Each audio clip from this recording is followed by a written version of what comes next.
राधे राधे। मैं हूँ अर्चना शुक्ला। भजन लोकगीत चैनल पे आप लोगों का बहुत बहुत स्वागत करती हूँ।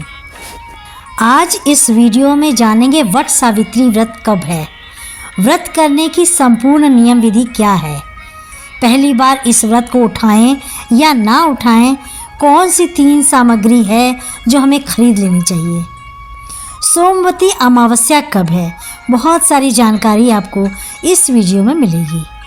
इससे पहले अगर आपने मेरे चैनल को अभी तक सब्सक्राइब नहीं किया है तो सब्सक्राइब जरूर कर लीजिएगा, बेल आइकॉन को ज़रूर प्रेस करिएगा जिससे वीडियो की नोटिफिकेशन आप लोगों के पास सबसे पहले पहुंचे। वट सावित्री पूजा ज्येष्ठ महीने की अमावस्या तिथि को किया जाता है और इस व्रत को करने से हमारे पति की लंबी उम्र होती है, दीर्घायु होते हैं, हमारे सुहाग में वृद्धि होती है। और इस बार वट सावित्री व्रत 26 मई दिन सोमवार को है और इस बार सोमवती अमावस्या भी 26 मई दिन सोमवार को ही है। जो अमावस्या सोमवार को पड़ती है उसे सोमवती अमावस्या कहा जाता है और इस बार 26 मई दिन सोमवार को अमावस्या पड़ रही है, इसलिए हम उस दिन सोमवती अमावस्या का व्रत भी करेंगे और पूजन भी करेंगे। दोनों एक साथ इस बार पड़ रहा है। वट सावित्री पूजा 26 मई दिन सोमवार और सोमवती अमावस्या 26 मई दिन सोमवार, ये अति उत्तम लगन है। वट सावित्री व्रत करने का नियम है, एक दिन पहले ही हम नहाए खाए करते हैं। तो नहाए खाए के दिन आप लोग बाल धोकर स्नान कर लीजिएगा और उस दिन हमें शुद्ध सात्विक भोजन करना चाहिए। लहसुन, प्याज, बैंगन, मसूर की दाल, जितनी भी चीज़ें हैं ये नहाए खाए के दिन नहीं खाते हैं। और उस दिन हम अरवा चावल का भात बनाते हैं, चना का दाल बनाते हैं और सेंधा नमक डालकर सब्ज़ी बनाते हैं। जो दाल भी बनाई जाती उसमें भी हम सेंधा नमक डालते हैं। तो इस व्रत करने का नियम है कि एक दिन पहले हम नहाए खाए करते हैं और दूसरे दिन हम व्रत रखते हैं, तीसरे दिन हम पारण करते हैं और इस व्रत में मीठा भोजन ही किया जाता है। तो आप फलाहारी व्रत अगर रखना चाहते हैं तो फलाहारी व्रत रख सकते हैं और बहुत से लोग हैं जो वट सावित्री पूजन करने के बाद भोजन ग्रहण कर लेते हैं।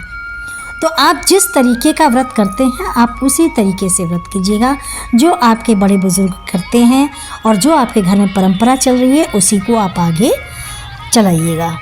इस व्रत में नया वस्त्र पहनते हैं। व्रत के दिन सुबह जल्दी उठ जाइए, स्नान वगैरह करके साफ शुद्ध कपड़े पहन के लाल पीला वस्त्र पहन लीजिएगा और इस वस्त्र में नया वस्त्र पहनने का नियम है। हमारे इधर वट सावित्री पूजन में यानी बरसाइत भी बोलते हैं, हम लोग नया वस्त्र पहनकर पूजा करते हैं। आप लाल पीला साड़ी खरीद लीजिएगा और मान लीजिए कि आप साड़ी नहीं खरीद पा रहे हैं किसी भी कारणवश से, तो आप शादी का जोड़ा पहन सकते हैं। शादी में जैसे चुंदरी, पियरी, ये साड़ियाँ जो आपके पास रखी हो उसको भी आप पहन सकते हैं, उसको पहन के भी आप पूजा कर सकते हैं। और हमें उस दिन जो है ना नई लहठी ज़रूर खरीद लेना चाहिए।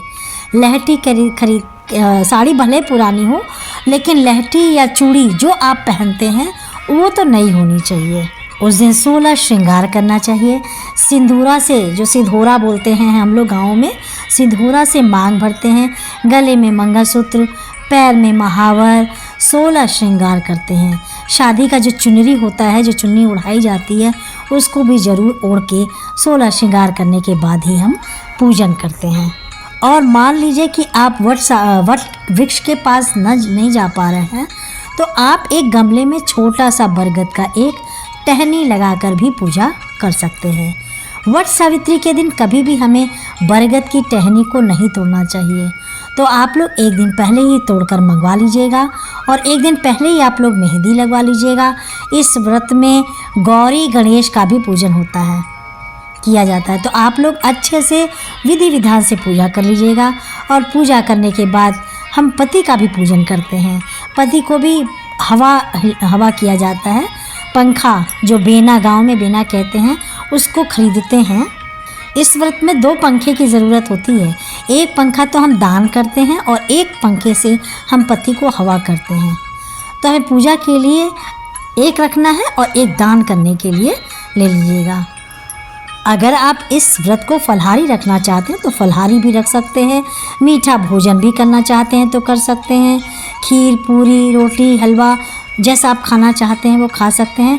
नमक का सेवन नहीं करना चाहिए और शाम में सूर्यास्त होने से पहले ही आप लोग मीठा भोजन कर लीजिएगा। पूजा में आप लोग श्रृंगार की सामग्री भी ज़रूर चढ़ाइएगा। तो श्रृंगार की सामग्री में आप 16 श्रृंगार का सामान चढ़ाना चाहते हैं तो चढ़ा सकते हैं, वो बहुत अच्छा रहेगा। हमें सिंदूर, बिंदी अगर चढ़ा पाएँ तो ठीक है, और नहीं चढ़ा पाए तो सिंदूर, बिंदी, एक डिब्बा जो चूड़ी, ये ज़रूर दान करना चाहिए। अपनी क्षमता और अपनी ज़रूरत के हिसाब से आप ये दान कर सकते हैं। इस सामग्री के साथ आप फल रख सकते हैं और जो बांस का होता है ना पंखा, बेनी, उसी को लीजिएगा। और अभी तो बहुत टाइम है, इसीलिए ये वीडियो हम पहले ही दे रहे हैं कि जिसको ख़रीदना है वो पहले ही ख़रीद सकता है। बहुत सारी वस्तुएं नहीं तुरंत अवेलेबल हो सकती हैं। पंखा है जिसको बेनी कह रहे हैं, आपकी नई साड़ी, कपड़े वगैरह हैं, वो भी आप जल्दी अगर ले लेंगे तो उसको आप तैयार करवा सकते हैं। इस वजह से मैंने जल्दी वीडियो बना ली है।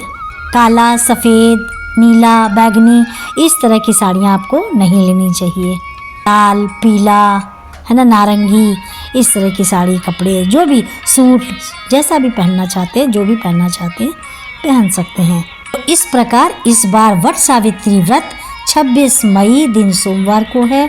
जो सोमवती अमावस्या का व्रत करते हैं, पूजन करते हैं, वह भी 26 मई दिन सोमवार को ही पूजा करेंगे और व्रत रखेंगे। अमावस्या तिथि की शुरुआत जो है 26 मई दिन सोमवार को दोपहर 12:11 से शुरू हो रही है और अमावस्या तिथि की समाप्ति 27 मई दिन मंगलवार को सुबह 8:31 पर समाप्त हो जाएगी। तो हमें वट सावित्री व्रत 26 मई दिन सोमवार को करना है और सोमवती व्रत, अमावस्या व्रत भी 26 मई दिन सोमवार को ही करेंगे। तो इन सब नियमों का पालन करना चाहिए।